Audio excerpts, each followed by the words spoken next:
Di video saya sebelumnya itu mengulas tentang Baby Doge, koin meme juga, yang mana ngelihat potensinya, kemudian ada burning, ada dan lain lah, itu potensi apa yang bisa dapat. Nah, kemudian sekarang di sini ada Brise atau Bitgert, itu juga ada info terbaru. Kenapa saya menyebut koin meme? Pokoknya koin-koin yang kira-kira jumlahnya sangat banyak atau koin yang nilainya di bawah 10 rupiah, gitu kan harapannya kita cukup tinggi. Kenapa? Paling tidak kita seperti masang lotre saja lah guys ya. Beli 100.000, kemudian masukin ke wallet, kemudian catat di kertas, simpan di kamar, di lemari, ya tunggu 5-10 tahun bahkan 25 tahun ke depan, biarkan saja seperti itu tanpa kita harus belajar aneh-aneh lah, seperti itu. Ada telepon terhenti tadi, maaf tadi apa ya? Ya oke lah, kita lanjut saja. Nah, ini ada informasi dari Bitgert.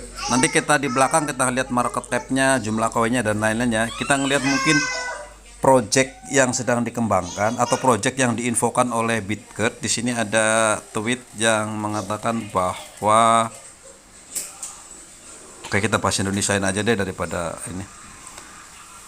Ini tidak selalu tentang meningkatkan ekosistem katanya, tetapi juga tentang meningkatkan kekayaan investor kami. Jadi kebanyakan kalau ekosistemnya bagus katanya kan, kemudian apa sih namanya, proyeknya apa, ininya apa, janji manisnya apa, kan seperti itu semata-mata memang ya untuk meningkatkan nilai kan, seperti itu.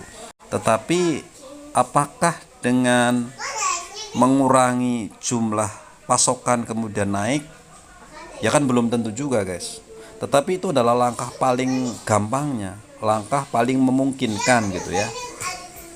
Karena kalau kalian ngelihat token-token lain itu banyak loh yang koin itu cuman berapa juta ya kemarin, saya sempat saja jadi lupa sih guys, nggak siap-siap dulu ini. Cuman beberapa juta aja, kenyataannya dia tidak naik banyak juga gitu ya. Ya artinya tidak berarti Bitcoin 200 juta dengan pasokan cuma 21 juta koin gitu, kayak Bitcoin gitu, kemudian dia akan naik sama seperti Bitcoin, tidak juga. Tetapi paling mudah, paling gampang, paling possible itu ya di burning, dimusnahkan dari jumlahnya. Karena kalau mengharapkan bertriliun-triliun token itu naik dengan sendirinya tanpa dikurangi pasokan, ya nggak mungkin. Kita kayak inflasi, kayak uang itu semakin banyak uang beredar ya otomatis harga barang-barang itu uang itu semakin tidak berguna gitu ya, jadi semakin murah nilainya. Kemudian di sini kami datang dengan rencana pembelian kembali, strategi bulanan, dan pembakaran manual perjalanan menuju 99% total pasokan Bitgert. Wow, ini sebuah ambisi yang luar biasa guys. Tapi jangan senang dulu dengan baca seperti ini ya. Ini kan project, bagi dia kan project atau komitmen mereka sebagai pengembang Brise ini melalui buyback. Jadi akan dibeli oleh mereka kemudian di burn gitu ya. Bisa kita lihat di sini di apa? Kalau kalian lihat Twitternya, kemudian kalian buka di sini, kalian baca apa sih? Kenapa sih kita perlu tahu? Ya kalian harus tahu. Kalau kita cuman sekedar FOMO, nggak mau baca, nggak mau apa ya, nanti begitu nyakut kalian yang akan pusing sendiri. Tapi kalau kalian suka baca, suka riset, itu mending lah gitu, secara mental kita lama-lama terbiasa.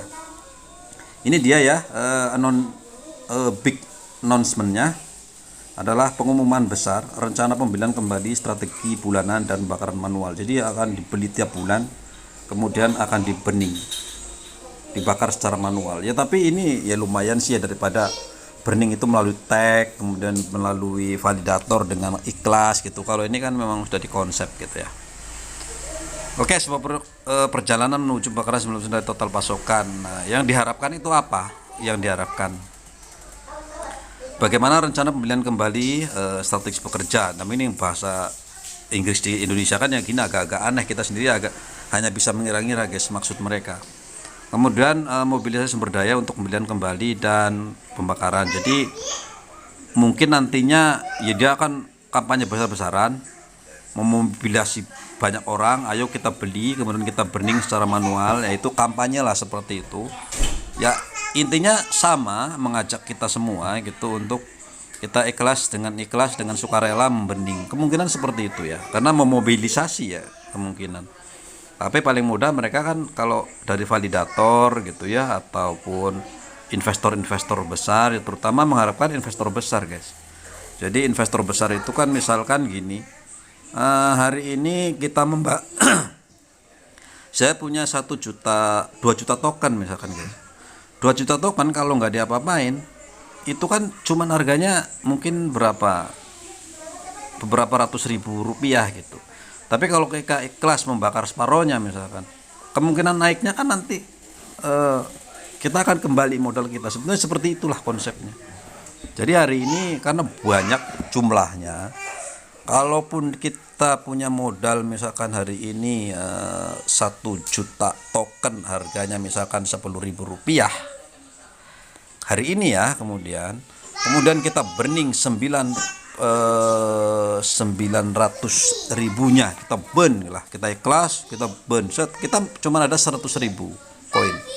100 ribu koin itu kalau hari ini 10.000 rupiah, jika naik lagi mungkin beberapa, nanti mungkin kita akan dapatkan 200 ribu rupiah seperti itu, atau bahkan 1 juta rupiah, atau bahkan miliaran rupiah seandainya dia naik ke $1 kan. 10.000 kalikan $1 berapa? 10.000 dolar guys.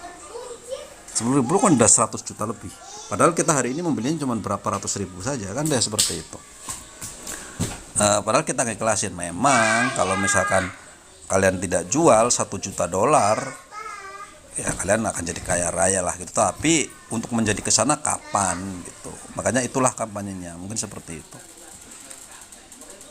Kita nggak mau ikhlas, nggak mau sukarela, tapi nggak naik juga kan, harus menunggu sampai 20, 50 tahun, 100 tahun ke depan. Kalau dikalkulasi tuh ada yang sampai Shiba Inu saja itu 500.000 tahun guys, untuk seperti pembakaran seperti sekarang ya, dengan dengan burning tag dari dari exchange atau dari sukarelawan yang sekarang ini. Nah itu adalah suatu yang ya memang seperti itu guys. Begitu koin ini menyebar ke blockchain, set, itu udah nggak bisa diapa-apain ya. Namanya juga desentralisasi gitu. Burning ya harus manual, memang burning kita gitu yang melakukan burning. Mereka udah nggak bisa kontrol sama sekali dengan uang itu. Kalau mau ngurangin, beli, bakar gitu. Atau ayo kita bakar rame-rame gitu maksudnya. Apakah dengan dikurangi pasokan kemudian otomatis naik? Belum tentu juga gitu ya. Tapi namanya di burning kemudian pasokan habis karena populernya, holdernya sangat banyak, populer, ini sangat banyak orangnya, otomatis orang akan banyak membeli ya, naik dengan sendirinya kan, seperti itu maksudnya. Kemudian mobilisasi ya seperti itu tadi, konsep mobilisasi. Kemudian apa tujuan yang ditetapkan, bagaimana cara mencapainya dengan mengambil jalur yang berkelanjutan. Jadi ya ini mau menerangkan tujuannya apa, kemudian mengapa mekanisme dibuat sekarang, bagaimana cara kerjanya, dan manfaat mekanisme di masyarakat. Ini panjang guys, jadi kalau mau ceritakan, tapi konsepnya pertama tadi kalau kita menganalisa mobilisasi sumber daya itu kan macam-macam, bisa itu validator, bisa itu exchange, bisa itu investor raksasa, bisa investor retail seperti kita yang punya duit 10.000, 20.000, 100.000 kan bisa aja diajak seperti itu gitu ya. Oke. Kemudian seperti yang baru-baru ini diumumkan, CVSO, rencana strategis kami untuk menciptakan kekayaan. Oke, mulai dengan rencana pertama-tama, mari kita ketahui total supply, total sirkulasi, dan token yang dibakar. Nah sekarang ini Brise ada stok, ada tokennya itu berapa ini? Ini juta, ini miliar, ini triliun, jadi 1.000 triliun guys. Total persediaan itu 1.000 triliun. Bayangkan 1.000 triliun, kebayang lah. Bandingkan dengan Bitcoin yang cuma 21 juta token. Kemudian suplai beredar itu ada 395 triliun ya 395 triliun 680 miliar bla bla bla sekian token. Itu udah luar biasa guys. Brise berhasil membakar 572 triliun. Walaupun segini banyak, itu masih banyak sekali. Sekali lagi bandingkan dengan Bitcoin yang cuma 21 juta token gitu ya, sebegitu. Oke. Nah, untuk informasi dia disuruh baca ke sini. Yap. Nah, ini sudah terbukti lah ya, dia memberikan bukti dari informasi yang diberikan. Kami telah menghabiskan 57% dari total pasokan. Sudah 57%.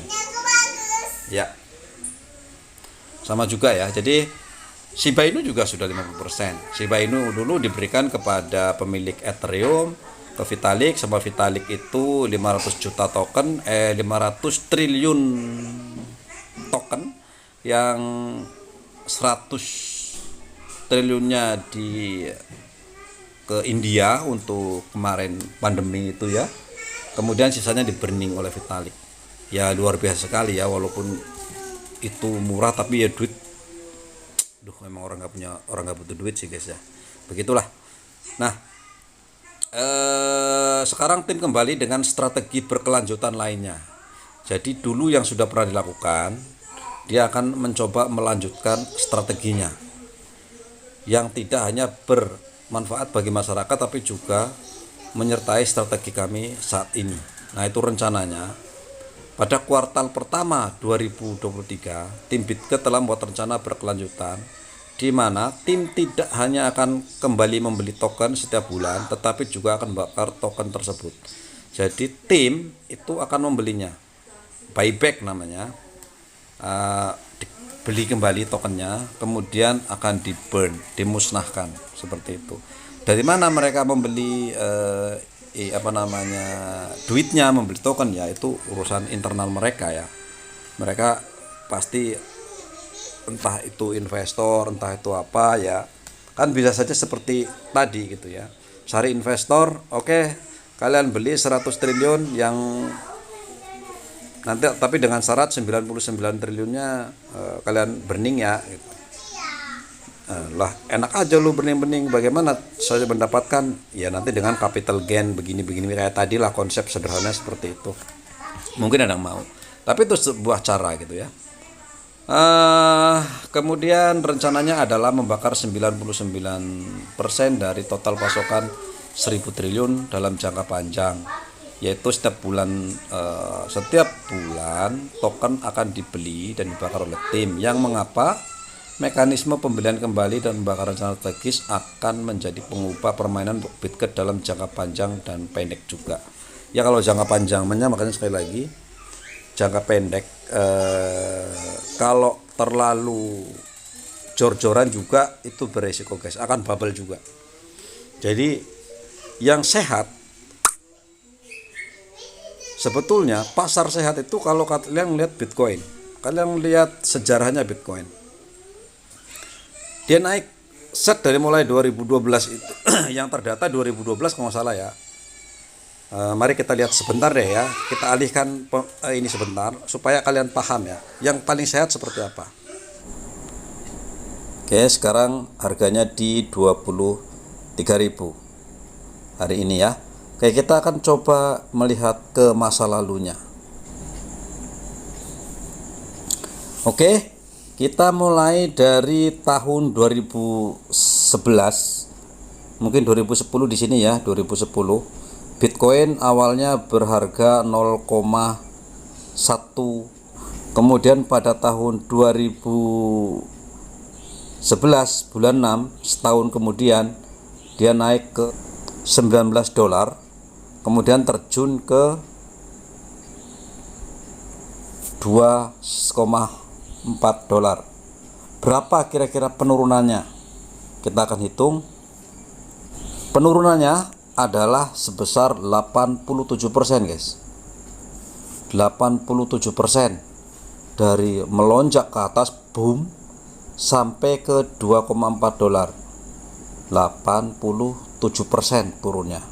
Kemudian dia terbang kembali sampai ke titik tertingginya lagi di 1000 berapa nih, kira-kira 1200 ya, sampai terjun ke $200, terjun hingga 83,33%. jadi itu keruntuhan kedua kali dari Bitcoin guys. Oke, di tahun 2014, awal-awal di 2012 tadi ya. Oke, kemudian kita akan lanjut lagi, kemudian mulai terbang lagi di tahun 2017, 19.000 ya, 19.000 terjun lagi ke 3.300-an. Masih konsisten penurunan di 82,6%. Oke, itu adalah prahara kedua di 2017. Oke, kita lanjut lagi. Kemudian dia terbang kali keduanya, kali keempat ya, berarti udah kali keempat, ke 60.000 lebih di sini, 69.000, terjun kemarin ke 15 ribuan, dari 800 juta ke 250-an. Kita hitung, terjun 78,26%. Itu adalah yang sehat guys. Kalau dia terjang bom terusan, itu nggak sehat, pasti ada bubble-nya. Kalau naik anjlok itu sehat sebetulnya. Bitget itu diharapkan seperti itu. Nah, saya agak risau juga seandainya mereka burning berkepanjangan tanpa mengontrol naik dan turunnya. Saya kurang perdagangan itu kan supply and demand gitu ya. Jadi ada permintaan, pokoknya ada yang jual, ada yang beli deh gitu ya. Jadi seperti itu. Ada yang jual, ada yang beli. Kapan dia mau beli, kapan dia mau jual, kapan dia mau sampai pucuk, kapan dia mau sudah tak mau membeli. Kalau saya beli di 200.000 sudah 1 juta, mau saya jual enggak? Atau secara psikologi saya akan jual lah seperti itu. Jual. Yang sudah beli di bawah pasti akan jual, maka dia akan turun. Karena sudah pada titik dimana dia sudah beberapa tahun dia perlu mengambil taking profit, ngambil keuntungan kan seperti itu. Tapi kalau dia terus saja terus itu menurut saya itu nggak sehat. Nah, mudah-mudahan ini burning hari ini tidak akan seperti itu. Pelan lah ya. Di burning kemudian dia naik, biarkan terjun kembali. Terjun dulu. Setelah terjun nanti di project lagi, burning lagi. Biar dia naik kembali. Nanti udah orang taking profit, biarkan dia turun, kemudian burning, dia seperti itu. Saya lebih suka seperti itu daripada yang dia berjanji burning terus-terusan, naik terus-terusan tanpa henti. Pasti bubble. Karena orang itu bubble, dan pada akhirnya untuk mencapai titik atas itu sangat sulit gitu ya. Itu seperti itu. Oke, mudah-mudahan mereka punya bukan hanya sekedar, kalau di sini nulisnya kan cuman beli. Dia naik pelan naik, tapi kemungkinan akan turun kan enggak, karena pas di pucuk orang mau taking profit burn lagi, itu nanti muncak terus ya. Kalian jangan mengharapkan kalau naik terus enggak sehat, itu untuk jangka panjang enggak bagus lah. Gitu ya, mudah-mudahan mereka tuh orang-orang pintar guys, bukan orang-orang yang ini. Saya cuma sekedar analisa aja. Mungkin mereka ada sebuah tim besar gitu ya. Mudah-mudahan mereka inilah ya. Tapi jangan juga menganggap mereka yang orang pintar-pintar dengan tim besar kemudian tidak. Jangan salah. Bank besar, perusahaan raksasa itu banyak yang bangkrut guys. Nokia, kalian lihat, BlackBerry, kurang besar apa dia? Kurang besar apa?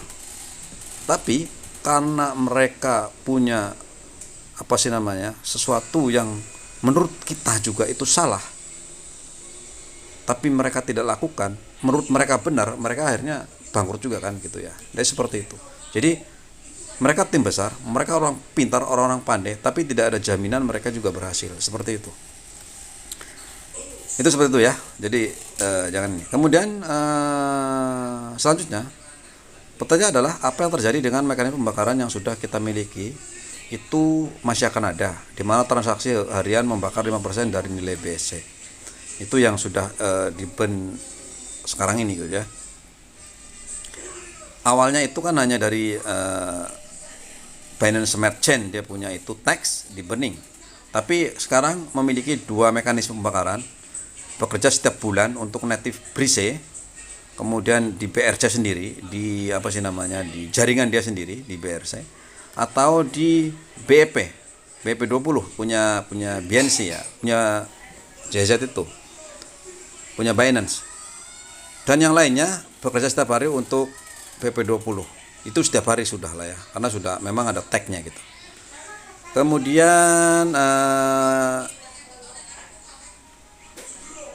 itu berarti menggandakan kesenangan dan kegembiraan bagi komunitas kami. Artinya memang seperti saya bilang tadi, komunitas yang paling penting gitu ya. Kemudian apalagi yang perlu dijadikan, nah ini mungkin yang tadi pertanyaan juga ya. Sekarang ini tambah pertanyaan lain lagi yang penting, di mana tim akan menemukan dana untuk mekanisme pembelian kembali pada pembakaran itu. Saya bilang melatih ya, sudah diulas sih, tapi kebetulan saya membaca lah.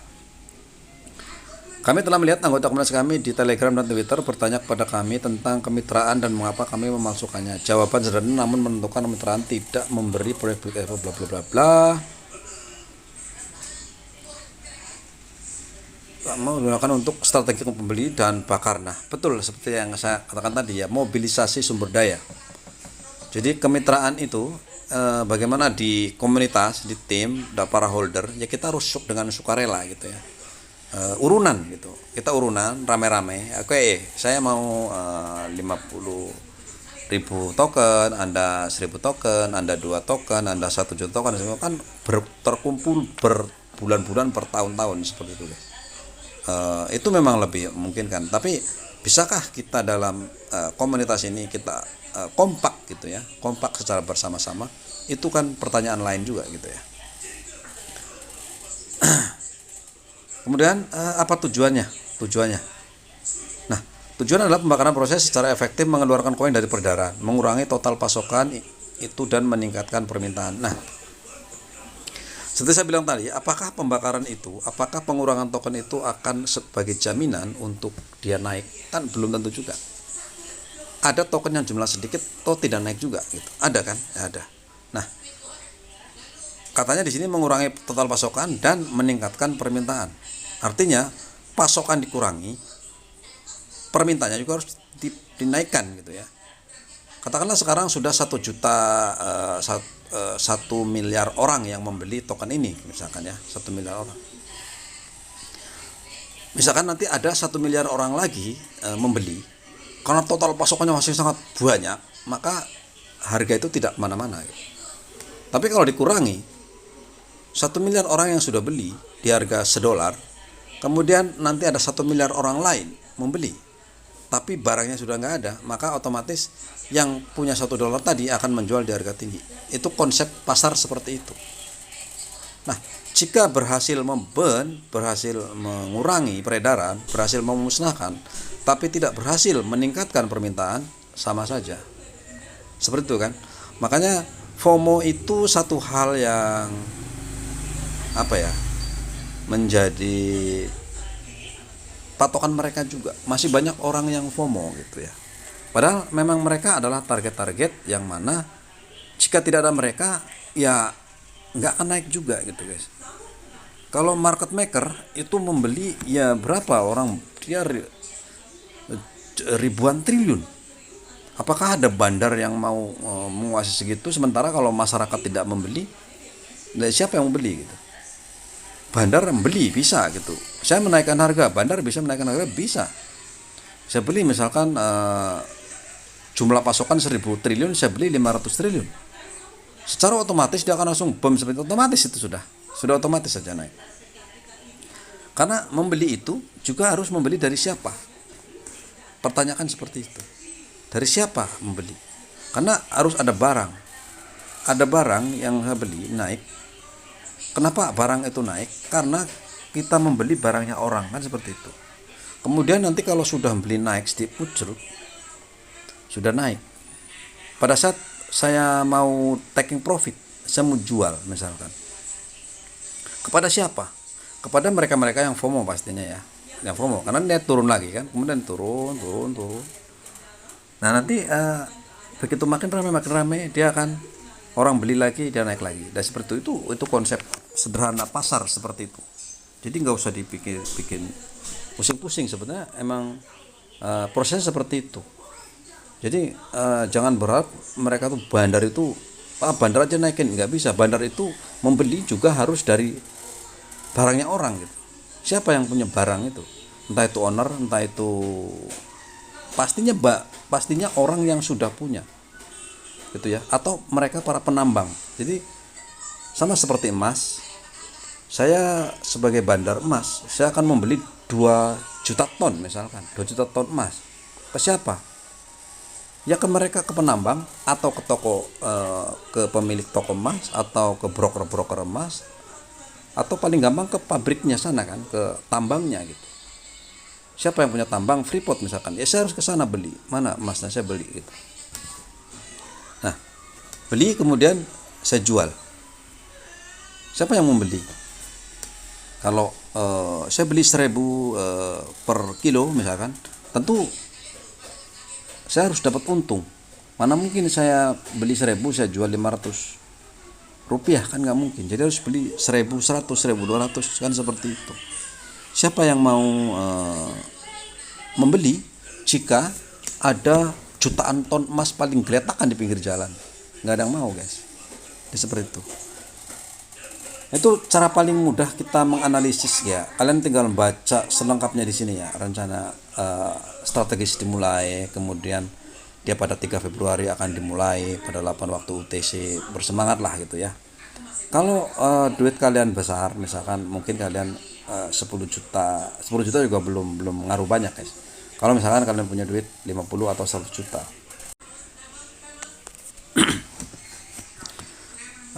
Kita lihat coba Brise di sini ya. Sebetulnya kan kurang begitu sehat guys. Dulu pernah naik ke sini, anjlok lagi, kemudian turun dan terus turun. Dia ada escape sedikit cut gitu. Tapi kita nggak akan sempat menjual lah ya pastinya. Dia akan turun terus, kemudian naik sedikit. Coba saya tingkatkan dulu deh. Seperti ini. Nah, dari sini dia ke sini, kemudian ke sini terus sini. Dia turun terus. Siapapun dia, pada saat membeli di pucuk-pucuk, sebetulnya sedang ya nangis Bombay sekarang inilah gitu ya. Jadi belum pernah balik di titik ATH-nya di sini. Kalau di awal-awal dia keluar, beli di sini, dia nggak akan sempat taking profit. Di sini pun masih rugi, walaupun mungkin kalau dia pasang, dia ngasih masang jual gitu, dia kena lah di sini, lumayan lah gitu. Tapi nggak semuanya kan begitu kan ya.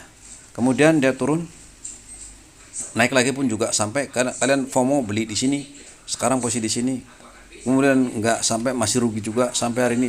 Berapa tahun guys kalian akan seperti ini?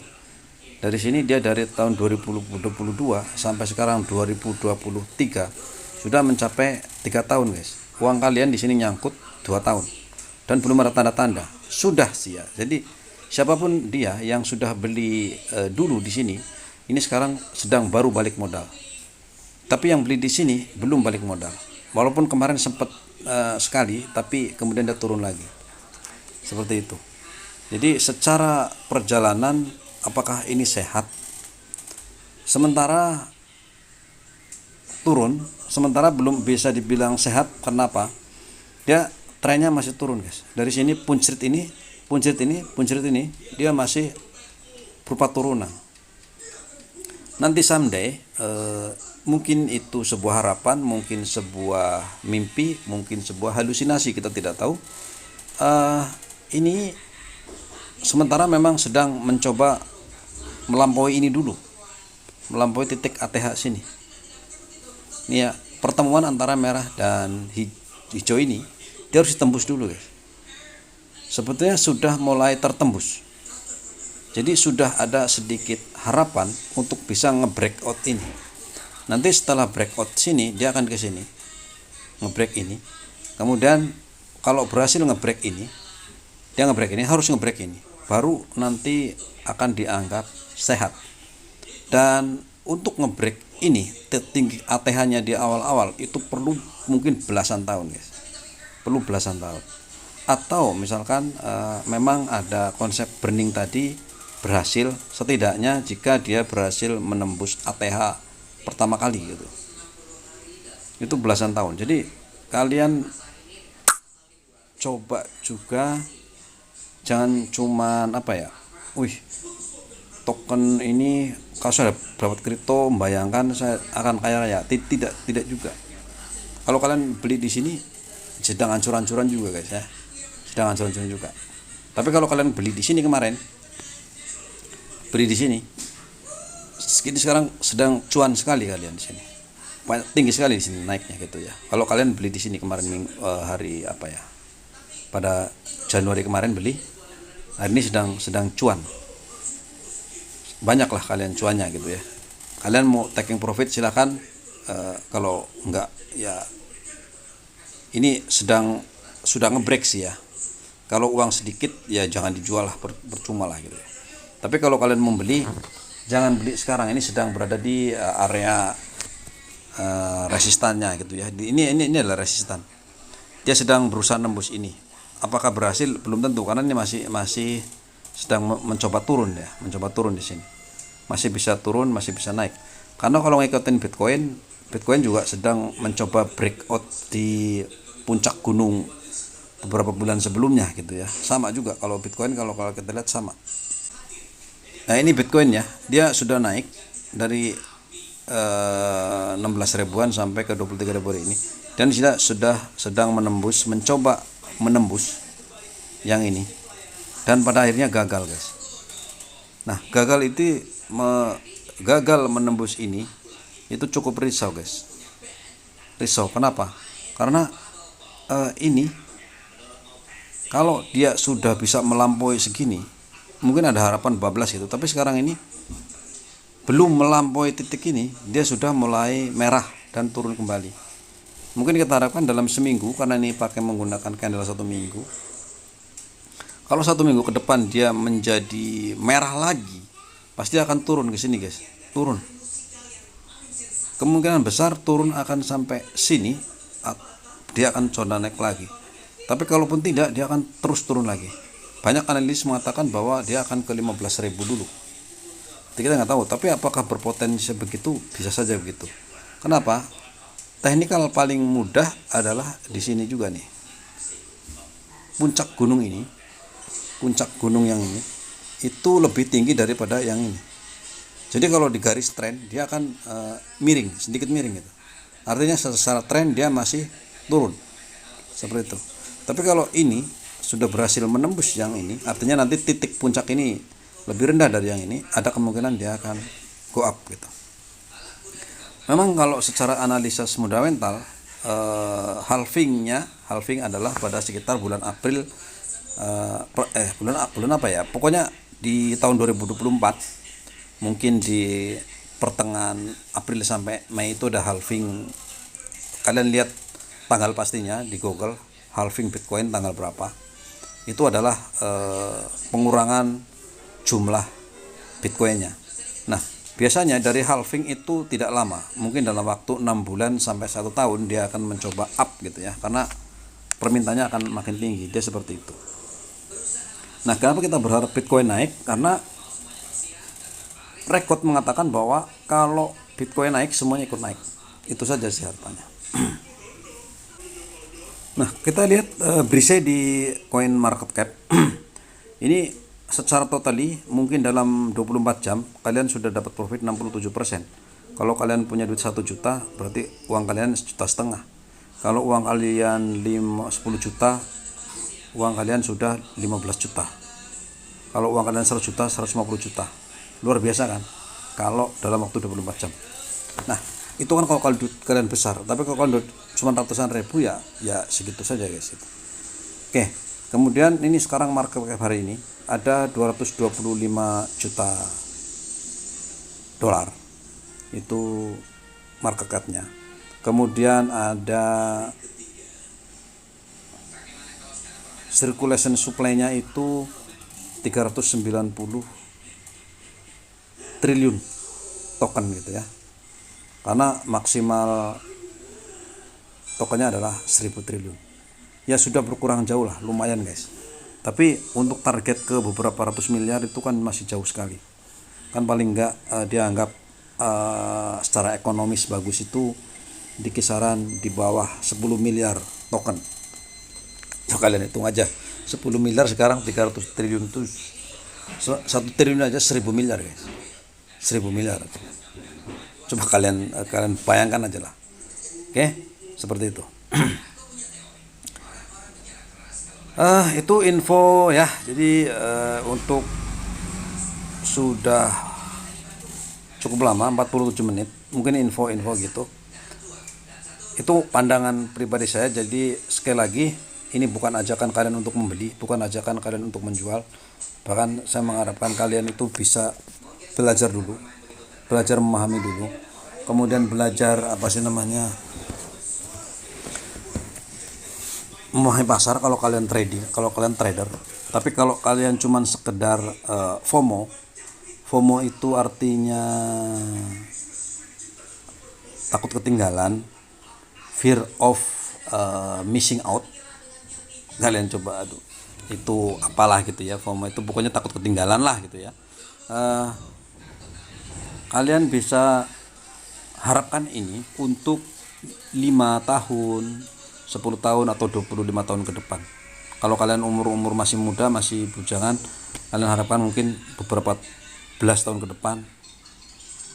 Boleh, silakan. Kalian nggak punya duit 200.000, 300.000, kalian beli dimanapun exchange-nya, kalian beli, kemudian pindahkan ke wallet, catat walletnya, taruh di lemari. Udah, lupakan, kalian nggak usah ngeliatin kripto lagi, nggak apa-apa seperti itu. Tapi ingat, ada halving Bitcoin itu setiap 4 tahun sekali. 4 tahun sekali artinya melihat rekod masa lalu, Bitcoin itu naik per 4 tahun, dan kemarin 2021, sekarang nanti 2024. Jadi kalian tetap harus kembali melihat update-nya di tahun-tahun 2024 sampai 2025. Barangkali saja ada speak yang koin kalian sudah layak dijual. Tapi kalau 200 sampai 500 ribu sebaiknya biarkan sajalah sampai 5 sampai 20 tahun mendatang, seperti itu ya. Jadi seperti itu sajalah kira-kira. Kalau kalian terpaksa pengen juga tapi malas belajar, nggak usah banyak-banyak,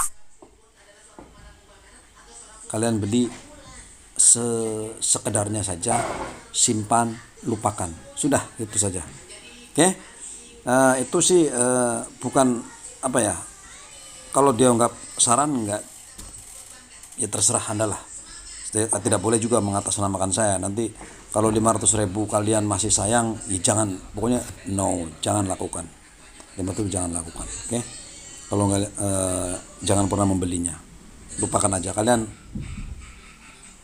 begitu menonton sampai 40 menit terakhir ini, kalian berarti ada rasa tertarik. Kalau ada rasa tertarik, cukup, tapi jangan terlalu besar. Kalau tertarik, kalau yang nggak tertarik, pasti di menit pertama juga kalian nggak akan mendengar suara saya ini gitu ya, di akhir ini gitu ya. Kalau kalian masih menonton, berarti kalian memang berniat mempelajarinya. Menurut saya nggak apa-apa. Blockchain ini tidak akan pernah hilang karena dia desentralisasi. Tidak ada yang menguasai salah satu. Kalau Facebook, Google, kemudian WhatsApp dan lain-lain itu bisa runtuh guys. Karena begitu mereka, entah karena apa, entah itu dihack, entah itu sengaja ditutup, entah itu apa, mereka bisa bangkrut bisa hilang dengan sekejap lah, seperti itu. Seperti kalian punya akun mungkin dulu Friendster atau pin BB kemana sekarang, nggak tahu kan. Nah, itu bisa hilang. Tapi kalau ini blockchain itu selama internet masih ada, selama server itu masih hidup, selama orang itu ada yang mengelola karena satu dunia, Masa iya 707 miliar manusia itu tidak mau membuang begitu aja? Pasti ada. Sementara hanya butuh beberapa puluh validator saja yang dia mengharuskan menghidupkan komputernya dia atau server dia atau membayar server dan lain-lain supaya dia tetap bertahan hidup. Untuk mempertahankan ini nggak akan hilang, untuk sekedar mempertahankan gitu ya, karena itu komputer lah. Nanti setelah jadi server ada AI dan lain-lain mungkin sudah tidak perlu membayar, bahkan akan bertahan selamanya. Cuman yang masalah kan nanti laku dijual atau tidak, kan itu saja gitu ya. Itulah kelebihan dari desentralisasi dibanding sentralisasi. Sentral itu terpusat, dikuasai oleh satu orang, satu negara, satu institusi dan lain-lain. Jika dia pengen bangkrutkan gampang, matikan servernya, selesai. Blockchain nggak bisa, dia harus dimatikan seluruh internet atau paling tidak 51% dari total konsensus yang ada di situ, node-nya gitu ya. Jadi kalau ada 100 node, dia harus dimatikan 50%, matikan shutdown baru dia akan mati gitu ya. Itu pun konsensus, bukan dimatikan begitu saja ya. Untuk konsensus, mereka pasti akan melawan ya, tidak akan semudah itulah. Itu seperti itu. Oke, itu saja, sudah panjang, mudah-mudahan bermanfaat. Lagi ini bukan ajakan menjual, bukan ajakan membeli, bukan ajakan investasi apapun. Dior dulu, pastikan kalian mengerti betul, pastikan kalian siap dengan uang kalian yang bisa hilang, pastikan kalian mental kalian terutama pada saat dia turun itu kalian tidak akan merasa putus asa. Itu seperti itu. Oke geng, terima kasih. Bye bye.